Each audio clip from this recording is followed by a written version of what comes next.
नमस्कार दोस्तों, स्वागत है आप सभी का एक बार फिर से। दोस्तों, सच्ची श्रद्धा से कमेंट्स में ज़रूर लिखें हर हर महादेव। दोस्तों, इस तालाब में आज भी कैद है लाल नागिन। तालाब से आवाज़ देकर लोगों को पास बुलाती है ये लाल नागिन। कहते हैं जिसने भी लाल नागिन को देख लिया फिर वो कभी बोल नहीं पाता। यूपी के श्रीपुर गांव में 352 साल से लाल नागिन इस तालाब में अपने आशिक के साथ कैद है। इस गांव के लोग बताते हैं कि कई बार उन्हें लाल नागिन के रोने की और कभी कभी हंसने की आवाज सुनाई देती है। तो कई बार उस नागिन ने उस तालाब से होते हुए गुजर रहे लोगों की मदद के लिए अपने पास बुलाने की कोशिश करी है। उस तालाब से होकर गुजरने वाले कई गांव वालों को तो वहां से पैरों की पायल और हाथों के कंगन की आवाज भी आती है। कहते हैं जो भी उस लाल नागिन के बहकावे में आकर उस तालाब के पास चला जाए तो फिर वो व्यक्ति कभी वापस लौट कर नहीं आता। उसका क्या होता है किसी को भी नहीं पता। वहां से गुजरने वाले कई राहगीरों ने तो ये तक बताया है कि दोपहर सुनसान समय में उस तालाब में उन्हें कई बार एक सुंदर गहरे बालों वाली लाल रंग की साड़ी पहने हुए एक स्त्री दिखती है, परंतु उस स्त्री का चेहरा सही ढंग से आज तक कोई भी देख नहीं पाया और किसी की हिम्मत उस तालाब तक जाने की नहीं होती है। श्रीपुरा गांव के लोग उस तालाब को श्रापित मानते हैं और गांव का कोई भी व्यक्ति उस तालाब पर नहीं जाता। दोस्तों, दरअसल उस तालाब और लाल नागिन से जुड़ी एक बेहद दुख भरी दास्तान है, जिसके कारण ही वो लाल नागिन उस तालाब में आज भी करीब 352 सालों से कैद है। इस गांव के बड़े बुजुर्ग बताते हैं कि ये बात कई साल पहले की है। गांव में सुंदरी नाम की एक लड़की अपने माँ बाप के साथ रहा करती थी और उसके 2 भाई भी थे। सुंदरी अपने नाम के अनुसार ही एकदम रूपवती और बहुत सुंदर थी, परंतु सुंदरी के दोनों बड़े भाई बहुत झगड़ालू किस्म के थे। गांव के कमजोर लोगों को डराना धमकाना उनका शौक था। सुंदरी के बड़े भाइयों के कारण कोई भी गांव का लड़का उसे छेड़ना तो दूर, उसके पास से गुजरने से भी डरता था। सुंदरी अक्सर अपनी सहेलियों के साथ बकरी चराने पास के ही जंगल में जाया करती थी। उस जंगल में एक दिव्य नाग वास करता था। उसके पास मायावी शक्तियां थी, जिसके दम पर वो नाग से मनुष्य बन जाता था। एक दिन उस नाग ने जंगल में कुछ लड़कियों की बहुत जोर जोर से हंसने की आवाजें सुनी तो उसका ध्यान उन आवाजों की तरफ गया। जैसे ही नाग ने उन लड़कियों के बीच सुंदरी को देखा तो वो सुंदरी के चेहरे को देखकर उस पर मोहित हो गया। उसे उसी समय सुंदरी से प्यार हो गया। अब तो रोज जब भी सुंदरी सहेलियों के साथ जंगल आती तो वो नाग उसे निहारना शुरू कर देता, परंतु उसकी कभी भी ये हिम्मत नहीं हो पाई कि वो सुंदरी के सामने जा पाए। ऐसा करीब कई महीनों तक चला। नाग सुंदरी को बस दूर से ही देखता रहता। फिर एक बार काफी तेज बारिश के कारण सुंदरी जंगल ना जा सकी। 1 हफ्ते तक लगातार बारिश के कारण वो नाग सुंदरी को देख नहीं पाया, जिस कारण वो बहुत दुखी था। भारी बारिश के कारण जंगल से होकर गुजरने वाली नदी भी पानी से काफी भर चुकी थी। जब बारिश रुकी तो सुंदरी फिर से अपनी सहेलियों के साथ उस जंगल की तरफ गई और इसी का तो नाग इंतजार कर रहा था। सुंदरी का चेहरा देख वो नाग खुशी से फूले नहीं समा रहा था।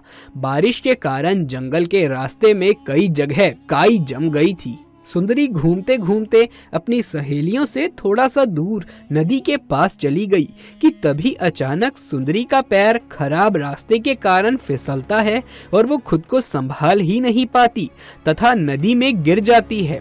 नदी का बहाव इतना तेज था कि वो तेजी से पानी में डूबती जा रही थी।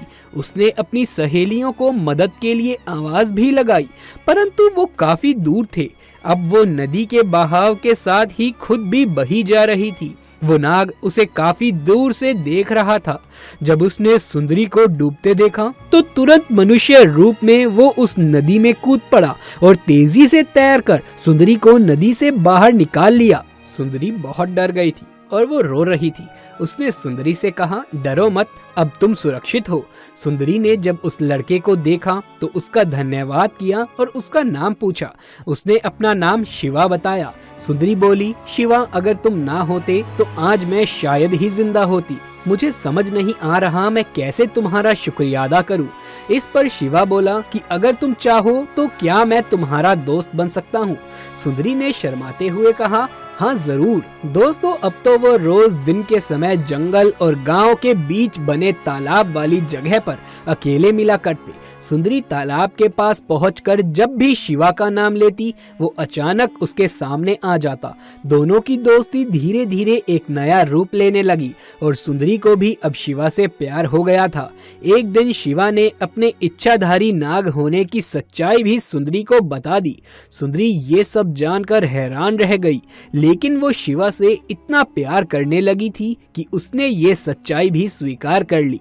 दोनों जब भी एक दूसरे के साथ होते तो समय कब बीत जाता पता ही नहीं चलता। परंतु एक दिन गांव के ही किसी एक लड़के ने उन दोनों को एक साथ देख लिया और ये बात सुंदरी के भाइयों को बता दी, जिसे सुन दोनों भाई गुस्से में आग बबूला हो उठे और दोनों कुछ लड़कों के साथ उस तालाब की ओर चले गए जहां सुंदरी और शिवा थे।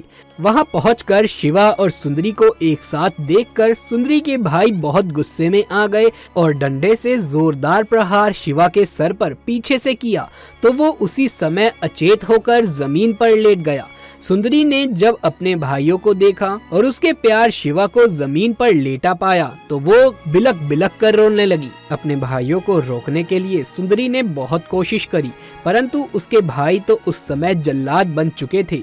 उन्होंने अपनी बहन को कसकर पकड़ लिया और शिवा को तब तक लाठियों से पीटते रहे जब तक वो मर नहीं गया और फिर उसे तालाब में फेंक दिया। सुंदरी को वो पकड़कर घर ले आए और कमरे के अंदर बंद कर दिया और करीब एक हफ्ते के अंदर ही उसकी शादी पास ही के एक धनवान परिवार के लड़के के साथ करा दी। शादी वाले दिन सुंदरी को जबरदस्ती तैयार किया गया, उसे लाल जोड़े में सजाया गया, परंतु वो रो रही थी। तभी अचानक उसने देखा कि सभी शादी की तैयारी में जुटे हुए हैं और अचानक से लोगों का ध्यान सुंदरी से चला गया। वो उसी मौके का इंतजार तो कर रही थी। सुंदरी मकान के पीछे वाली खिड़की से किसी तरह कूदकर उस घर से बाहर भाग निकली और उसी तालाब पर जा पहुंची जहां वो शिवा से मिला करती थी। तालाब के पास पहुंचकर उसने चाकू निकाला जो वो भागते वक्त अपने साथ घर से लेकर आई थी। सुंदरी तालाब को निहारते हुए बस इतना बोली कि शिवा, जीते जी तो हम एक दूसरे के नहीं हो सके, परंतु शायद दूसरी दुनिया में हम एक हो जाएं। मैं तुम्हारे पास ही आ रही हूँ। सुंदरी ने इतना कहते ही खुद को चाकू से मारा और उसी तालाब में डूबकर मर गई। अपने प्यार के खातिर सुंदरी ने भी अपनी जान उसी तालाब में दे दी। दोस्तों, कहते हैं कि वो लाल जोड़े में सजी सुंदरी ही लाल नागिन बन गई और आज भी अपने आशिक नाग के साथ उसी तालाब में करीब 352 सालों से रह रही है। गांव वाले आज भी जब उस तालाब के पास से गुजरते हैं तो सुंदरी और शिवा की आवाजें उन्हें सुनाई देती है। तो दोस्तों, आपके इसके बारे में क्या विचार हैं नीचे कमेंट बॉक्स में लिख करके जरूर से बताएं। साथ ही महादेव शिव के सच्चे भक्त कमेंट बॉक्स में हर हर महादेव लिखना बिल्कुल भी ना भूलें। ये वीडियो पसंद आया हो तो इसे एक लाइक कर अपने दोस्तों और रिश्तेदारों में ज्यादा से ज्यादा शेयर करें। आगे भी ऐसे वीडियोस लगातार देखते रहने के लिए चैनल को भी सब्सक्राइब करें। जल्द मुलाकात होगी आपसे किसी अगली वीडियो में। तब तक के लिए आप सभी का धन्यवाद।